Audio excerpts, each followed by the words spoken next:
everyone, my name is Paige and welcome back to my channel. If this is your first time here, hi, I'm Paige. I post reading, writing, and travel related content, and this week we are taking a little step back into history for my second episode of my series, Famous Writers Throughout History. So welcome and get ready to explore the life and times of Jane Austen with me.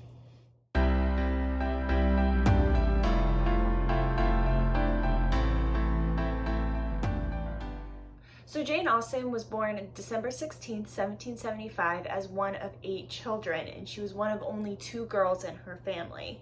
She was born in Steventon, Hampshire, and she stayed there until she was 25 with her mother, her father, and her sister, and possibly a couple more of her siblings, but we know for sure that her mother, father, and sister all lived with her until she was 25 years old.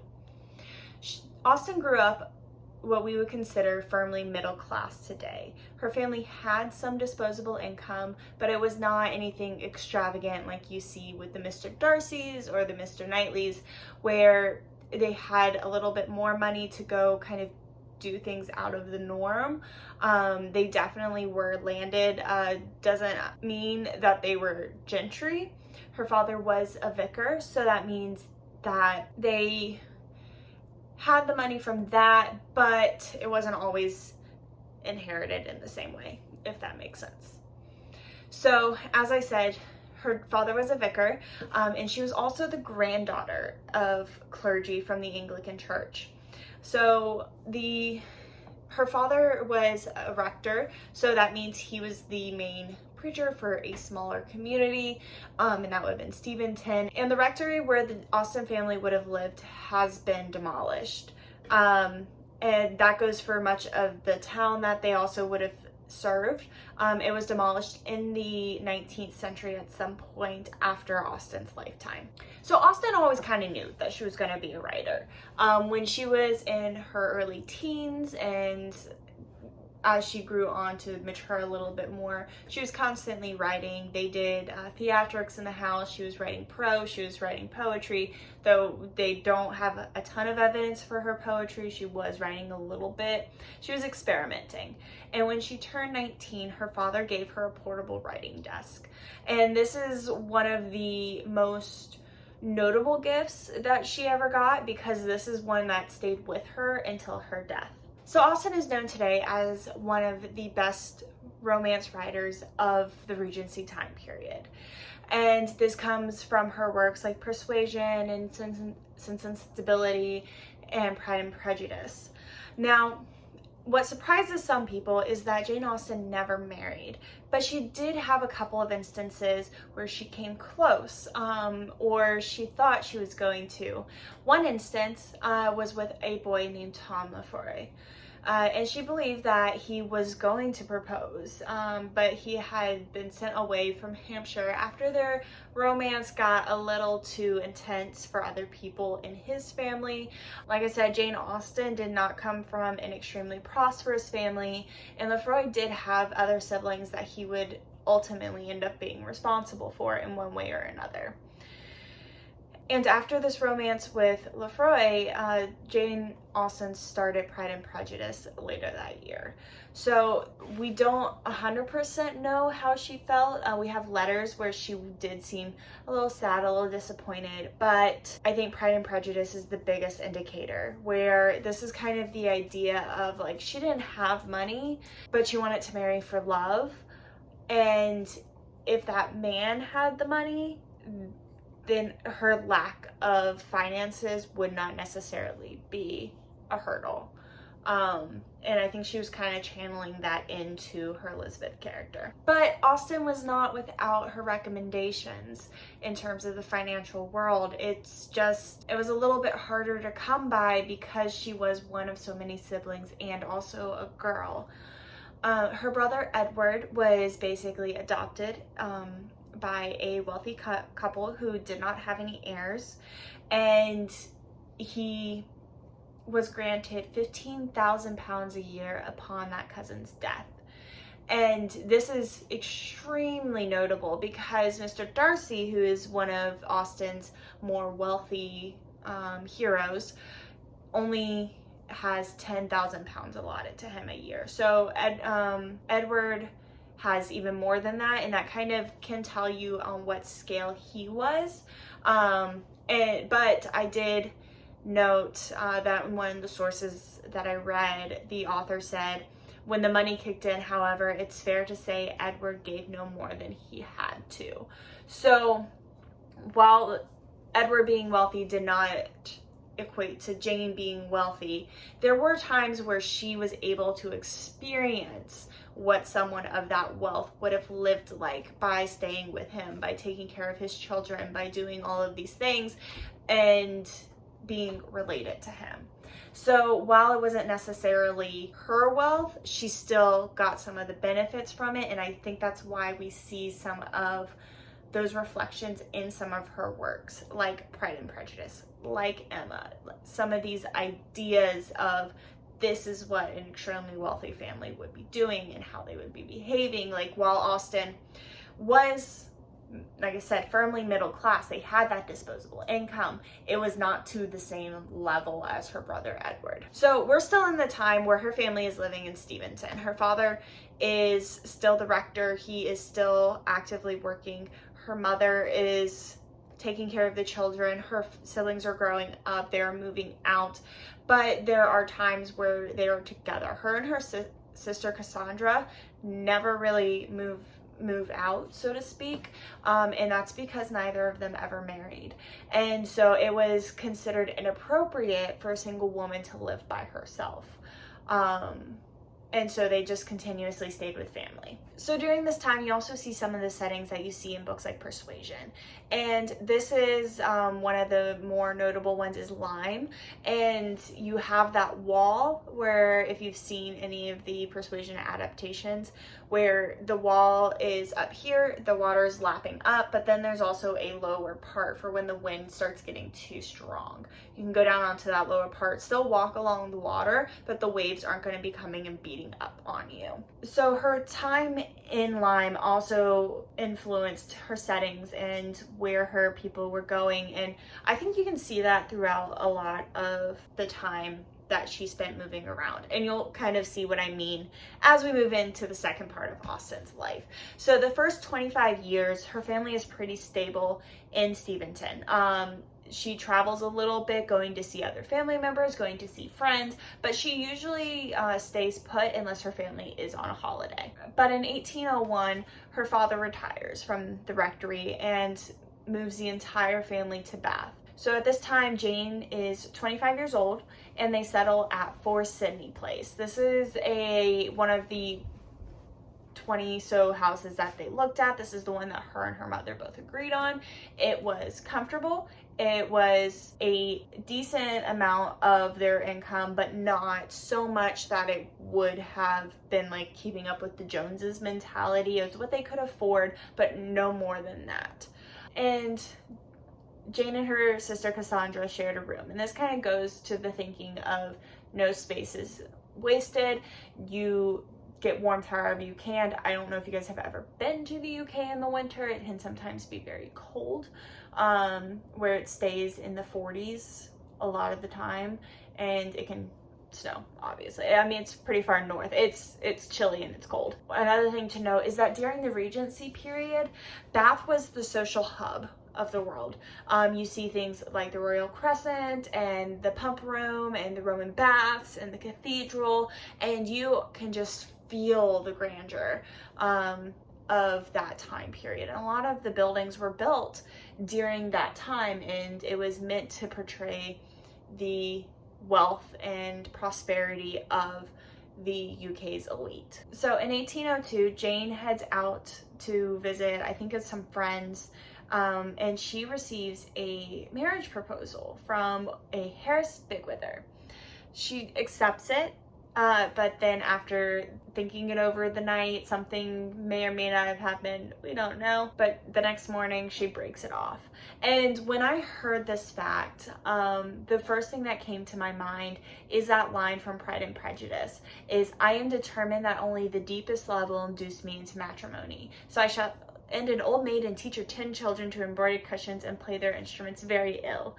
And This line, the first part of it, I am determined that only the deepest love will induce me into matrimony. That line is also repeated in the 1995 and the 2005 versions of Pride and Prejudice. And that just right there, I feel like she was not in love with Harris Bigwither. She at first accepted it, so then that way she knew that she was going to be able to afford to live after her parents passed. It was security that she did not yet have. But then after thinking it over, she realized that she only wanted to marry for love, or she wanted to be able to marry and still be able to do what she wanted to, which was write books. We don't 100% know. I am very hopeful that this line that she wrote in Pride and Prejudice is reflective of how she felt about that marriage. So the next year, in 1803, Austen finally sold her first manuscript, and this was of Susan, which was later known as Northanger Abbey. And it's all about the social life in Bath and all of the things that women get up to in Bath. And it definitely is a reflection of how she felt in 1803 versus after 1805. But another thing to note before we get to 1805 is that in 1804, the lease on Sydney Place expires and they move into a cheaper lease house. I would say lower class, but it's still considered a good part of town. It's still a place where the gentry would have lived. People with that disposable income would have still lived there. However, it's not as good as where Sydney Place was. So next we come to 1805. This is the year that Jane Austen's father dies. And this is when her family, it spells the beginning of the end for their time in Bath. After 1805, the Austens move from house to house to house in Bath because they no longer have that retirement income. They are less able to afford the places that they are living, so they have to keep moving. And Austen is very, very, very open about how she feels about Bath by the time she leaves in 1806. You can definitely see this in Persuasion with the main character's dislike for Bath. So after leaving Bath, they went to Southampton for a little bit where they stayed with one of her brother's wives. And then they also moved into a house that had Jane, Cassandra, their mother, Martha, who was one of their friends, as well as a couple of servants, and also wife. So at any time there were up to 9 people living in the Austen's house. It still was not an extremely wealthy house, so it got really cramped. And to top it all off, it was mostly, if not all, women. So after Southampton, Edward, who is Austen's wealthy brother, as I mentioned before, moves to Chawton House. And this is one of the houses that's on his property that he inherited. And he does this because his wife has passed. And he kind of, from the way it was explained, it says that he basically kind of looked inward and wanted to have his family close by. So he moves into Chawton House and then has his mother and 2 sisters move into the bailiff's house, which is Chawton Cottage, just up the road. And it's still not huge. And this is where you can kind of see the snug little cottage from Sense and Sensibility that the mother and the 2 daughters move into. Like I said, there's a lot of parallels between Austen's life and her works. So it was a lot of fun as I was learning more about Austen, kind of drawing those parallels. So they stayed there for quite a while. And then this is where we see Sense and Sensibility first gets picked up and published, and it is a decent success. It is enough of success that the publisher that she was working with also published Pride and Prejudice. Now, one thing to note, Pride and Prejudice, she sold the rights to. So Austen got paid enough to keep her afloat with disposable income for a couple of years, but her publisher made a lot more. because Pride and Prejudice is what we would consider today a New York Times bestseller. It did phenomenally with the Regency Society. And we kind of still see that today with how popular that is the book. If anybody has read anything by Jane Austen, it's usually Pride and Prejudice. If they've ever seen a movie, it's usually Pride and Prejudice. So I think that is very telling as well for her, and it does inform her decisions later in life. And you'll see how in this next part. So after Chawton Cottage, after she's published Sense and Sensibility and Pride and Prejudice, Austen moves to London with her brother Henry, who was a banker, and he also was a widower, so he did not have any children living with him. I don't know if he didn't have any children whatsoever, or if he just didn't have any living with him at this time. But during the time that Austen was in London, she wrote Emma. It's kind of the opposite of what her life was at that time. So Emma, if you've never read or seen it, Emma takes place in a small village where the main character, Emma, has never really left. She's only 60 miles from London, and during that time, it's a day ride to London. And she's very, very much in her world, in this small society. Whereas Austen at this time is living in London.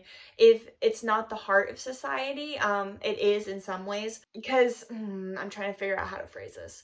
Because you have Bath, which is the place to be. It is where a lot of the uber rich are going for holidays. They are staying there. They're going to the pump room. You see this in time and time again where women will go and drink the waters from the pump, which is the Roman baths, the natural spring that's there. And it's thought to have healing properties, which, side note, it's been thought to be that way since the Roman period. But you also have London, which is where court is, and basically the beating heart of societies in London. The brain is in Bath. Does that make sense? They can't function without each other. And I'm not saying like Bath was the smart place. It's just that was the only other analogy I could think of. So when Jane went to sell Emma, she met John Murray through her brother, and her brother did get sick, and she had to basically negotiate for herself. So she walked up to Murray's house, and at this time Murray was a pretty decent sized publisher. Murray worked with the likes of Byron and a couple of other like more successful and prominent figures from that time period. And he said, okay, well, I will publish this if you sell me the rights. And she said, no, thank you. So what they ended up doing was she kind of went on like a self-publishing track, and she took all the risk. That meant she also got all of the reward minus a 10% commission for him actually physically publishing it. So Emma was the last novel that she published. Between Pride and Prejudice and Emma, she did publish one other, which was Mansfield Park. And that one was never as successful. Nothing was ever as successful for Austen as Pride and Prejudice. So her second book was her most successful. But like I said, a lot of people have read the books and enjoy them, and everybody has a different favorite. So, and all of them reflect different periods of her life. So in total, Austen wrote 6 full-length novels. In 1811, she published Sense and Sensibility. In 1813, she published Pride and Prejudice. In 1814, she published Mansfield Park. 1815, she published Emma. Then in 1817, she had 2 books published after her death. So Jane Austen died at the age of 41 in 1817. And she had these 2 books published after her death, and that was Northanger Abbey, as you heard me say earlier. That one was Susan, and then the other one was Persuasion. And I don't know about you guys, but Persuasion is one of my favorites. I like the story just a little bit better, but I'll get into this in a minute, but I like all of them. So when she died, her last 2 books were finally published, but most importantly, she was financially free, which I think to her was probably one of the greatest markers of success, was to be able to be financially free, to not have to rely on getting married or on her brothers. She had an income that was hers to use and that she earned in a legitimate way. And I think that's just one of the things that she probably would have been most proud of if you were able to ask her, because she did struggle with the finances in the second part of her life after her father died in 1805. So while it was impossible to really 100% know what Austen died of, evidence does kind of suggest that it was some sort of lymphoma or cancer or a chronic disease. She was sick for 2 years prior to her death. So this kind of suggests more of a slow growing cancer or something like that. That did take quite a while for her to actually pass from. And I think one of the things that stuck with me most was that she would use a pencil when a pen became too much effort for her to use when she was sick. To me, that's just it's really sad, and it makes my heart hurt for her that she still was writing and she still felt like she had all of these stories inside of her that she wanted to be able to tell and publish, but her illness just made it too hard. And I don't know about you guys, but that's one of my greatest fears as a writer, is not being able to publish every story that I have inside me. I feel for her. So one of the most interesting things about this time period to me is that gentlewomen were not meant to work. They were not supposed to do labor. If they did work, it was typically as a governess to teach other children their manners and how to act in society. And their income was typically given to them by the men in their life, or on occasion through gifts of others. There's one instance where Austen was granted a small sum after the passing of one of the women that she knew in Bath. So there are instances where women were giving each other money, but most of the time it was a transaction between a man and a woman. They were given an allowance or something like that. So they had very limited disposable income. This not working, this not putting your work out there, this is very much seen if you stumble across any first editions of any of Austen's work. It will say, by a lady. And if you look at Bronte's work, and I know this is a little bit later, but if you look at one of the Bronte sisters, all of them use a pseudonym, and typically in a male's name. And that's just because women were not seen as legitimate or weren't seen that they were supposed to be doing it, so they just used a path that was a little bit easier by putting it in a man's name. So even though Jane Austen was basically the Rebecca Yarros of the 19th century, her name was not known to the general public until well after her death.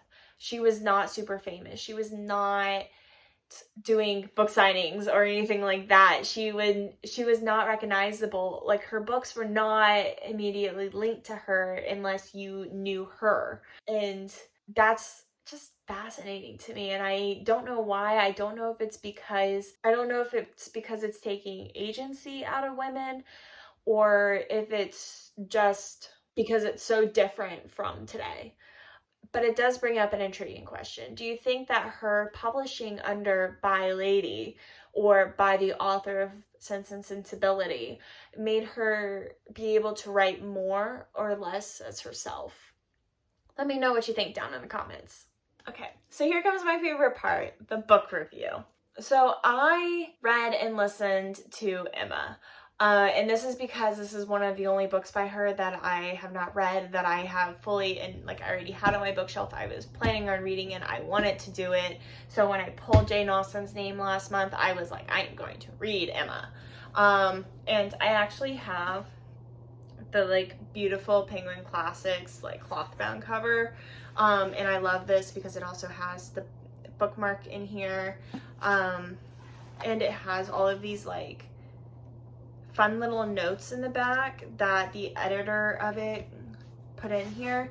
And the editor is Fiona Stafford, and I like it because this is based off of a first edition. So all of the things that are in here would have been the most closely resembled to what Austen actually wrote. So I like that about these books, and I kind of want to collect them all because they're so pretty. And I think it's because they're so simple. Yeah, so I read this copy, and then I also listened to it through Audible. And I don't know if it's free for everybody or just free for Prime members, because I have Prime, but I was able to listen to it without using any credits on Audible because I do not subscribe to Audible. So it was really nice to be able to listen to that and then also read it at the same time and kind of alternate, because it is a little bit longer than you would expect. It's about 450 pages, I want to say. Let me check. Yeah, so it's almost right at 450 pages. So it's a little bit longer, and especially when you compare it to like the movie or something like that, it does not seem like it should be 450 pages. But listening to it and reading it is, I personally love doing this, and it helps me finish books a little bit faster, and I can listen to it on my walk and then come home and read it. Another thing that I really like about this with the notes and stuff at the end is that it kind of helps explain how material culture has changed over the past 200 years, because you would not expect certain things to change as much as they have. The act of writing itself has changed immensely, because we can just pull out a pen and start going, whereas in Austen's time you had to make your own ink. So that evolution of material culture is still fascinating, and is one of the reasons why the Regency period is so different and intricate. It's because there are things that are still the same because you start having industrialization, but things are still so wildly different. And it's fascinating reading the difference between the words and what certain words mean then and versus what they mean now. So that's why if you ever read an Austen book, I would highly recommend getting one with notes or something in it that an editor put in. So then that way you can kind of learn a little bit more about the history of the world versus just the work. Now, if you want to read just the work, you don't have to look at the notes.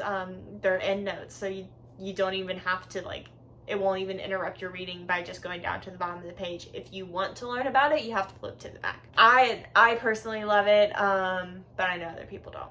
One of my thoughts about Emma is I love Austen's writing style. I do not love Emma, especially in the first part of the book. And I know that she did this on purpose. Emma seems very sure of herself. She seems like she knows best because she's had one major success of setting up a couple. She fancies herself to be the end all and be all of love matches. And it's really annoying. The first part of the book, I would not be friends with that girl. I'm sorry, I would not. And she kind of basically gets taken down a peg after Mr. Knightley rips her a new one for being so rude to Miss Bates. And that was actually really enjoyable to read, listening to him like berate her for being so rude to a older woman who is single, basically saying you should not judge her because one day you may end up like her. You guys are in different situations, and basically says that Miss Bates is not wealthy. She is in the lower middle class. She does not have to work, but they do have to pinch pennies. It is very hard for them to get by, and they do operate under the charity on occasion of others. So I really like that. And I do also fully understand the character arc that Austen is portraying with Emma, whether this is intentional or unintentional with current literary standards. But the growth in Emma is also very, very immense. You basically watch her transform from a girl into a woman, and it's fascinating. It's fun to watch. So overall, I enjoyed the book. I will probably read it again at some point. I probably will not listen to it again because it's very long. It's like 15 hours to listen to. But Jane Austen is a fantastic storyteller. One of the things that the editor put in her introduction is that many scenes appear to work on more than one level, but if the reader is often flattered into assuming a position of superiority to the protagonist, there are constant hints at the limited nature of all aesthetic response. Basically, the editor is saying that you can't think that you know what's going on when the protagonist doesn't, because something will come and basically prove you wrong. And you see this. Austen does a really good job, and Emma especially, of keeping the reader firmly within the protagonist's point of view. There are not as many hints, there are not as much foreshadowing as there are today, and if you think what's not going to happen, you're probably wrong. And I definitely think you see that in Austen's books. So yeah, that's Emma by Jane Austen. So that's everything I have for you today. And like I said, my name is Paige. I post reading, writing, and travel related content. And I usually do this once a week, depending on life. It can get hectic. It's a lot of fun. And this video is episode 2 in my famous writers in history. If you would like to go back and watch episode 1, that is on Hilary Mantel, who's the author of the Wolf Hall trilogy, and she writes a couple of other books as well. If you like this video, be sure to hit that like button down below. It'll help other people find this video. And if you want to see more from me, be sure to also hit that subscribe button, and you'll see whenever I post a new video.